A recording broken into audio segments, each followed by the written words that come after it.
Welcome back everyone, welcome to civil services study. चलिए अपने test series को continue करते हैं। 24 का तो एग्ज़ाम हो गया है। अब नेक्स्ट एग्ज़ाम के लिए जो है प्रैक्टिस होगी। ठीक है, 24 वाली सीरीज़ में हमने अक्टूबर तक की तो करंट अफेयर्स का रिवीजन कई कई बार कर लिया, लगभग साल भर की। नवंबर की करंट अफेयर्स रह गई है और दिसंबर की रह गई है।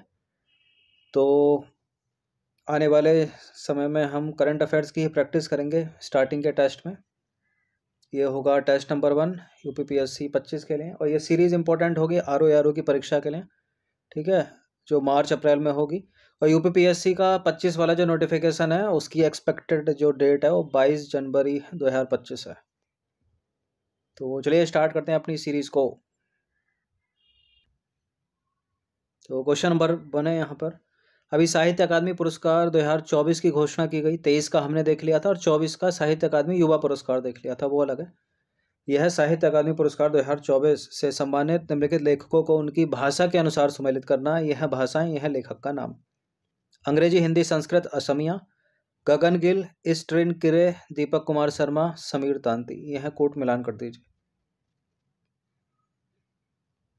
देखिए, इस तरह से अगर प्रश्न एग्जाम में बनता है साहित्य अकादमी से रिलेटेड, तो हिंदी और संस्कृत के अलावा उर्दू या दो भाषाएं, 3 भाषाएं या कोई एक भाषा और आ सकती है। लेकिन मेनली जो प्रश्न बनते हैं वो हिंदी से बनते हैं, अंग्रेजी भाषा से बनते हैं और उर्दू से बन जाते हैं। ठीक है, कभी कभार संस्कृत भी रख देते हैं। तो अंग्रेजी भाषा के लिए 2024 का साहित्य अकादमी पुरस्कार जो मिला वो मिला है इस्ट्रिन किरे को। हिंदी भाषा के लिए गगन गिल को मिला है, और दोनों की दोनों कवयित्री हैं ये। संस्कृत के लिए दीपक कुमार शर्मा को, और असमिया के लिए समीर तांती। तो इसका आंसर हो जाएगा ऑप्शन नंबर बी, 3 4 2 1।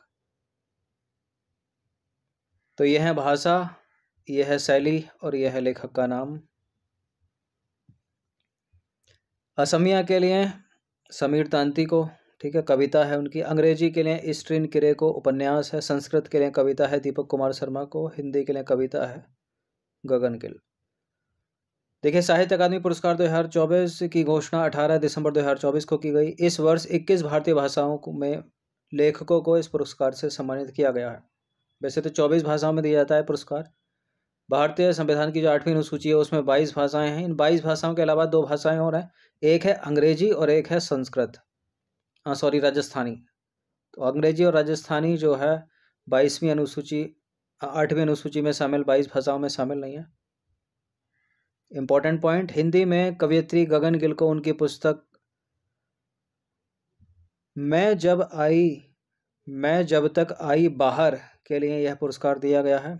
और अंग्रेजी में लेखिका इस्ट्रिन किरे को उनके उपन्यास स्प्रिट नाइट्स के लिए यह पुरस्कार दिया गया है, साहित्य अकादमी पुरस्कार। अंग्रेजी के लिए इस्ट्रिन किरे को और हिंदी के लिए गगन गिल। दोनों की दोनों कवयित्री या लेखिका हैं।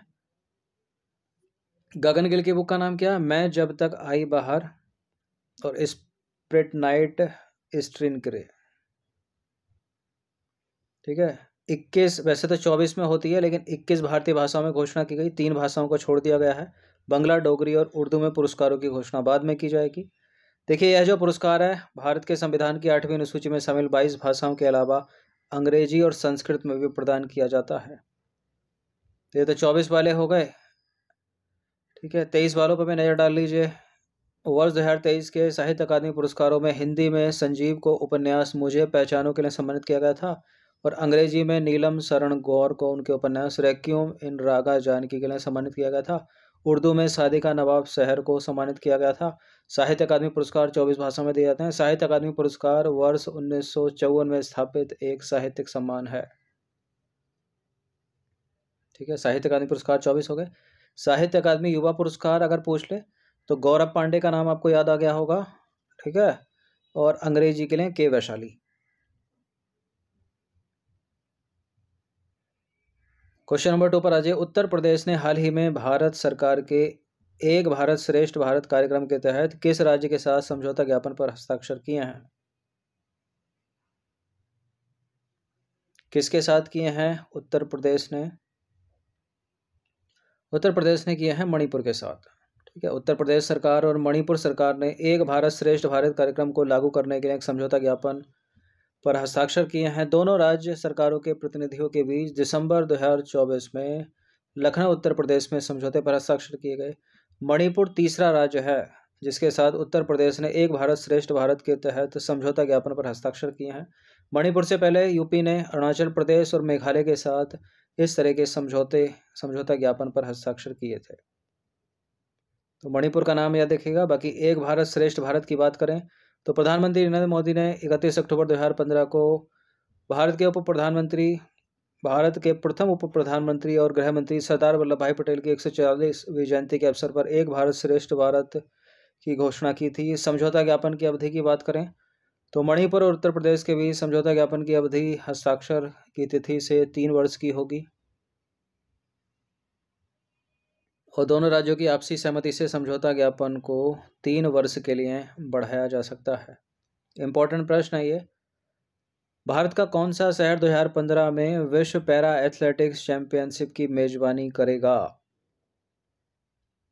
और ये पहली बार होगा जब भारत विश्व पैरा एथलेटिक्स चैंपियनशिप की मेजबानी कर रहा है और ये विश्व पैरा एथलेटिक्स चैंपियनशिप का 12वां संस्करण है। नई दिल्ली कर रहा है।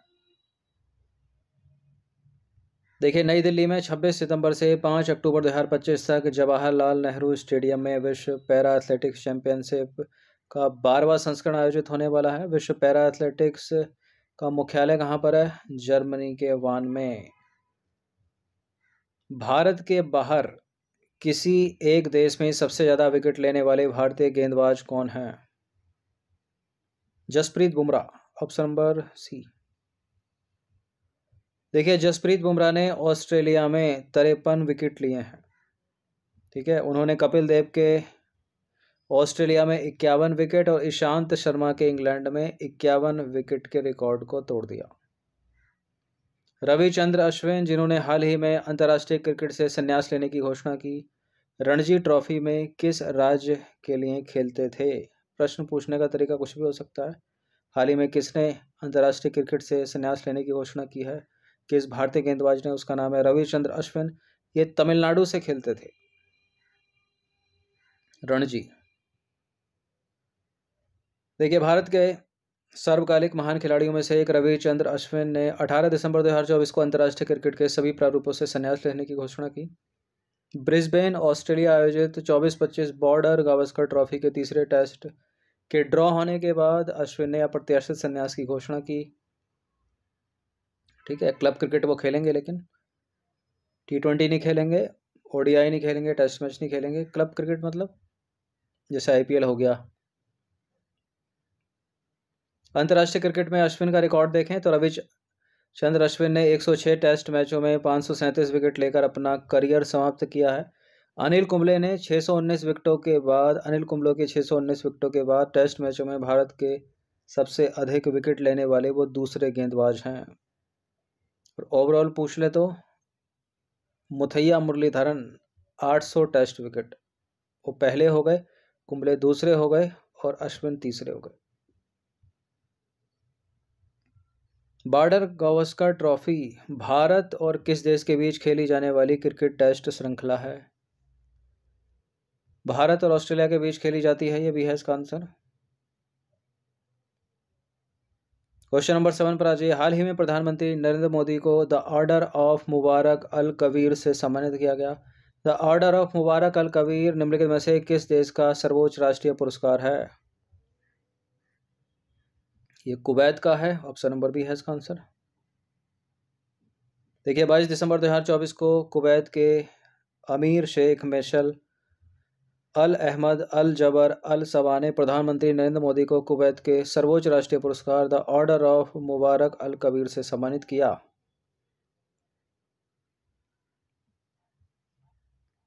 इन सभी टेस्ट का फुल टेस्ट PDF परचेज करने के लिए वही नंबर है। ठीक है, और प्राइस भी सेम ही रहेगा, इस बार कुछ नहीं बढ़ेगा, 499।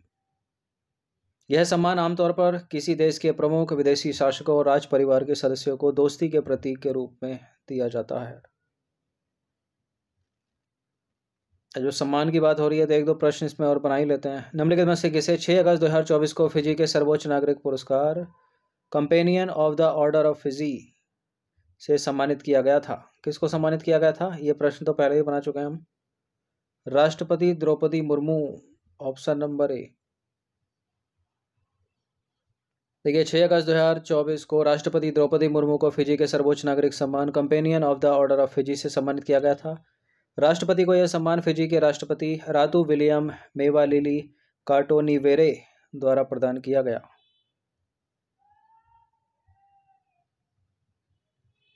एक और सम्मान देख लेते हैं। निम्नलिखित में से किसे 9 जुलाई 2024 को रूसी राष्ट्रपति व्लादिमीर पुतिन ने रूस के सर्वोच्च नागरिक सम्मान Order of Saint Andrew the Apostle से सम्मानित किया था? प्रधानमंत्री नरेंद्र मोदी सम्मानित किए गए थे। ऑप्शन नंबर ए है इसका आंसर। 9 जुलाई 2024 को रूसी राष्ट्रपति व्लादिमीर पुतिन ने प्रधानमंत्री नरेंद्र मोदी को रूस के सर्वोच्च नागरिक सम्मान Order of Saint Andrew the Apostle से सम्मानित किया था। 20 इंपॉर्टेंट प्रश्न है इसमें। और भारत वन स्थिति रिपोर्ट जो है वो नई वाली जो है वो भी आ गई है, तो उस पर भी प्रश्न बना दिए गए हैं। एक आधा प्रश्न एग्जाम में उससे भी बन जाता है। इंपॉर्टेंट प्रश्न। निम्नलिखित में से किसे अंग्रेजी भाषा के लिए साहित्य अकादमी पुरस्कार 2024 से सम्मानित किया गया? इस्ट्रिन किरे, गगन गिल को हिंदी के लिए, दोनों कवित्री हैं ये। देखिए नागालैंड की प्रसिद्ध लेखिका हैं ये इस्ट्रिन किरे को उनकी पुस्तक स्प्रिट नाइट्स के लिए साहित्य अकादमी पुरस्कार 2024 से सम्मानित किया गया है। अंग्रेजी की लेखिका हैं ये। किरे की पुस्तक जो चांग नागा जनजाति द्वारा सुनाई गई अंधेरे की कहानी से प्रेरित है, पूर्वोत्तर भारत की समृद्ध सांस्कृतिक विरासत को प्रदर्शित करती है। हिंदी के लिए पुरस्कार गगन गिल की कृति मैं जब तक आई बाहर के लिए दिया गया है।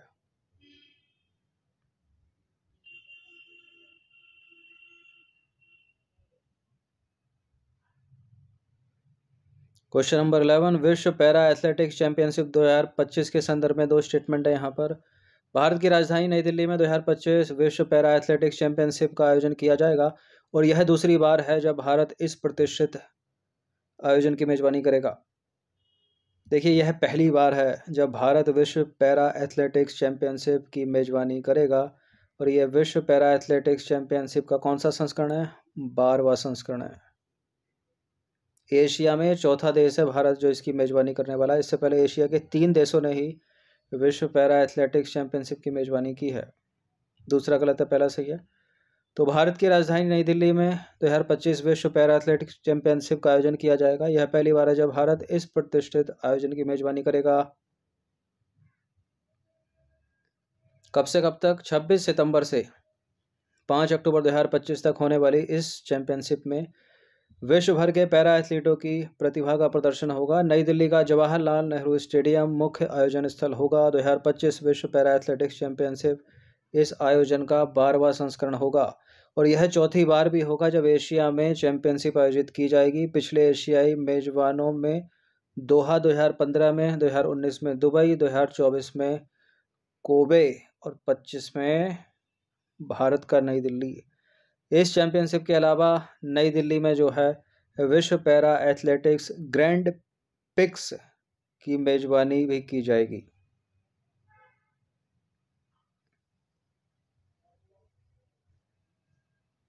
ठीक है, विश्व पैरा एथलेटिक्स चैंपियनशिप भी है नई दिल्ली में और विश्व पैरा एथलेटिक्स ग्रैंड प्रिक्स भी आयोजित होगा। 12 प्रश्न। निम्नलिखित में से किस मंत्रालय द्वारा भारत वन स्थिति रिपोर्ट 2023 जारी की गई है? 2 साल में जारी की जाती है, नई वाली रिपोर्ट है ये। ठीक है, थोड़ा डिले हो गई है, अभी दिसंबर में आयोजित की गई है। केंद्रीय पर्यावरण वन और जलवायु परिवर्तन मंत्रालय के द्वारा जारी की गई। 21 दिसंबर 2024 को केंद्रीय पर्यावरण वन और जलवायु परिवर्तन मंत्रालय, अंग्रेजी में ministry of environment forest and climate change के द्वारा भारत वन स्थिति रिपोर्ट 2023 जारी की गई। भारत वन स्थिति रिपोर्ट 2023 इस श्रृंखला की कौन सी रिपोर्ट है? 18वीं रिपोर्ट है ये इंपॉर्टेंट है। देखिए रिपोर्ट कहती है कि देश का वन और वृक्षावरण 8,27,367 वर्ग किलोमीटर है। ठीक है, पूरे भारत का वनावरण और वृक्षावरण, वनावरण मतलब जो प्राकृतिक पेड़ हैं पहले से उगे हुए हैं, वृक्षावरण मतलब जो मानव निर्मित पेड़ हैं। टोटल दोनों कितना है? 8,27,367 वर्ग किलोमीटर। ठीक है, जो देश के भौगोलिक क्षेत्रफल का कितना है? 25.17% है। अब इस टोटल में से केवल वनावरण निकालें तो जो प्राकृतिक रूप से मतलब वन है, फॉरेस्ट है, वो कितना है इसमें से, टोटल में से 7,15,343 वर्ग किलोमीटर, प्रतिशत में 21.76% वनावरण है। वृक्षावरण जो मानव निर्मित है 1,12,014 वर्ग किलोमीटर, प्रतिशत में कितना, 3.41% वृक्षावरण है। वर्ष 2021 की तुलना में देश के वन और वृक्षावरण में 1,445 वर्ग किलोमीटर की वृद्धि हुई है। तो टोटल तो वृद्धि हुई है, वनावरण में 156 वर्ग किलोमीटर की वृद्धि हुई है, वृक्षावरण में 1,279 वर्ग किलोमीटर की वृद्धि हुई है। तो इस चीज़ को याद रखिएगा, सबसे ज़्यादा जरूरी है। टोटल 8,27,363 वर्ग किलोमीटर, 67 वर्ग किलोमीटर।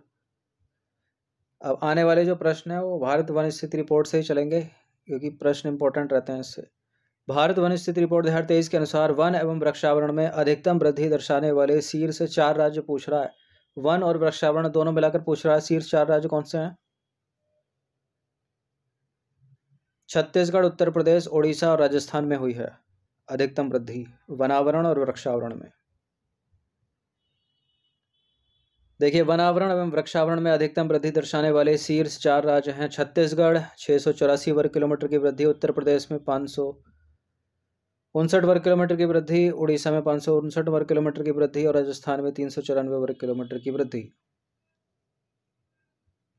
अब आ जाइए क्वेश्चन नंबर 14 पर। भारत वन स्थिति रिपोर्ट 2023 के अनुसार वनावरण में अधिकतम वृद्धि दर्शाने वाले शीर्ष 3 राज्य, केवल वनावरण में पूछ रहा है, वृक्षावरण में नहीं। कौन है? मिजोरम, गुजरात और उड़ीसा। ठीक है, वनावरण में अधिकतम वृद्धि दर्शाने वाले शीर्ष 3 राज्य, मिजोरम 242 वर्ग किलोमीटर की वृद्धि, गुजरात 180 वर्ग किलोमीटर की वृद्धि, उड़ीसा 152 वर्ग किलोमीटर की वृद्धि। अब भारत वन स्थिति रिपोर्ट 2023 के अनुसार क्षेत्रफल की दृष्टि से सबसे अधिक वनावरण एवं वृक्षावरण वाले शीर्ष 3 राज्य कौन से हैं? मध्य प्रदेश, अरुणाचल प्रदेश और महाराष्ट्र। क्षेत्रफल की दृष्टि से वनावरण और वृक्षावरण दोनों मिलाकर पूछ रहा है। क्षेत्रफल की दृष्टि से सबसे अधिक वनावरण और वृक्षावरण वाले शीर्ष 3 राज्य हैं। मध्य प्रदेश 85,724 वर्ग किलोमीटर की वृद्धि, अरुणाचल प्रदेश 68,083 वर्ग किलोमीटर की वृद्धि, महाराष्ट्र 65,383 वर्ग किलोमीटर की वृद्धि। अब भारत वन स्थिति रिपोर्ट 2023 के अनुसार क्षेत्रफल की दृष्टि से सर्वाधिक वनावरण वाले शीर्ष 3 राज्य पूछ ले, वृक्षावरण हटा दिया गया इसमें। वो है मध्य प्रदेश, अरुणाचल प्रदेश और छत्तीसगढ़। ठीक है, शुरू के 2 सेम है, तीसरे पर छत्तीसगढ़ आ गया महाराष्ट्र की जगह। क्षेत्रफल की दृष्टि से सर्वाधिक वनावरण वाले शीर्ष 3 राज्य हैं। मध्य प्रदेश 77,073 वर्ग किलोमीटर की वृद्धि, अरुणाचल प्रदेश 65,882 वर्ग किलोमीटर की वृद्धि और छत्तीसगढ़ 55,812 वर्ग किलोमीटर की वृद्धि। क्वेश्चन नंबर 17 है, भारत वन स्थिति रिपोर्ट 2023 के अनुसार कुल भौगोलिक क्षेत्रफल की तुलना में वनावरण के प्रतिशत की दृष्टि से निम्नलिखित में से किसमें सबसे अधिक वनावरण है? मतलब उस राज्य केंद्र शासित प्रदेश का जितना भी क्षेत्रफल होगा, उसके क्षेत्रफल के अनुसार सबसे अधिक वनावरण उस राज्य में किसमें है सबसे ज़्यादा? लक्षद्वीप में।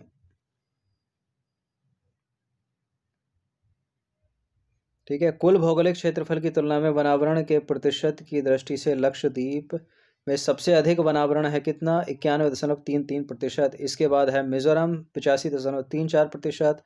तीसरा अंडमान निकोबार द्वीप समूह 81.62%। 18वां प्रश्न है, भारत वन स्थिति रिपोर्ट 2023 के अनुसार देश में बांस आधारित क्षेत्र का विस्तार कितना अनुमानित किया गया है? यह भी इंपॉर्टेंट है। कितना? 1,54,670 वर्ग किलोमीटर। ठीक है, ऑप्शन नंबर बी। देश में बांस आधारित क्षेत्र का विस्तार 1,54,670 वर्ग किलोमीटर अनुमानित किया गया है। वर्ष 2021 में किए गए पिछले आकलन की तुलना में बांस क्षेत्र में 5,227 वर्ग किलोमीटर की वृद्धि हुई है इसमें भी। क्वेश्चन नंबर 19 पर आ जाइए। भारत वन स्थिति रिपोर्ट 2023 के संदर्भ में सही कथन है, पश्चिमी घाट, पूर्वी राज्यों और पूर्वोत्तर में वनावरण में महत्वपूर्ण हानि देखी गई। पश्चिमी घाट, पूर्वी राज्यों और पूर्वोत्तर में वनावरण में महत्वपूर्ण वृद्धि देखी गई। अब इसमें से तो एक ही सही होगा, एक गलत होगा। क्योंकि सब कुछ सही है, वही चीज़ पहले में पूछ रहा है, वही चीज़ दूसरे में पूछ रहा है, लेकिन वृद्धि हुई या हानि हुई वो पूछ रहा है। तो हानि हुई है, वृद्धि नहीं हुई है। पश्चिमी घाट में वन कम हो गए हैं, पूर्वोत्तर राज्यों में कम हो गए हैं, ठीक है, और पूर्वी राज्यों में कम हो गए हैं। वनावरण, ठीक है, वनावरण यानी जंगल काटे गए होंगे। ऑप्शन नंबर ए है इसका आंसर, दूसरा वाला गलत है। देखिए, वन स्थिति से संबंधित चिंताएं, पश्चिमी घाट यानी जो वेस्टर्न घाट है, ठीक है, वेस्टर्न घाट गुजरात से लेकर फैला है यहाँ तक, तमिलनाडु तक। तो इन राज्यों में वनावरण घटा है। पूर्वी जो राज्य हैं इनमें भी वनावरण घटा है, और जो नॉर्थ ईस्ट के राज्य हैं इनमें भी वनावरण घटा है। देखिए, वन संरक्षण अधिनियम, वन संरक्षण संशोधन अधिनियम की बात करें तो इस हालिया संशोधन को पर्यावरणविदों द्वारा वन संरक्षण उपायों को कमजोर करने की क्षमता के लिए आलोचना की गई है इसकी। वन में वृक्षारोपण को शामिल करने पर विवाद है, क्योंकि वे प्राकृतिक वनों की तरह प्रभावी ढंग से कार्बन को अवशोषित नहीं कर सकते। जो प्राकृतिक वन हैं, फॉरेस्ट हैं, ठीक है, जैसे कि बड़े बड़े वृक्ष, जैसे कि पीपल हो गया, बरगद हो गया, बट टाइप के, तो वो जो हैं वो कार्बन अवशोषण करते हैं, ठीक है। उनकी तुलना में कोई नया वृक्षारोपण किया जाएगा तो 20 से 25 साल जो है उसको वहाँ तक पहुँचने में 30 साल, ठीक है, उस स्थिति में आने को लगते हैं किसी नए पेड़ को।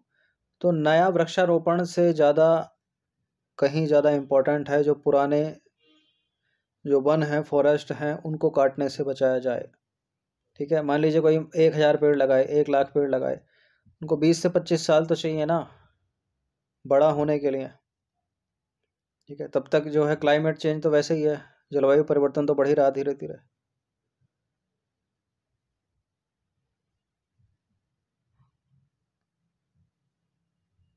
तो वृक्षारोपण से कहीं ज़्यादा इम्पोर्टेंट है जो पुराने वृक्ष हैं उनको कटने से रोका जाए, उनका संरक्षण किया जाए।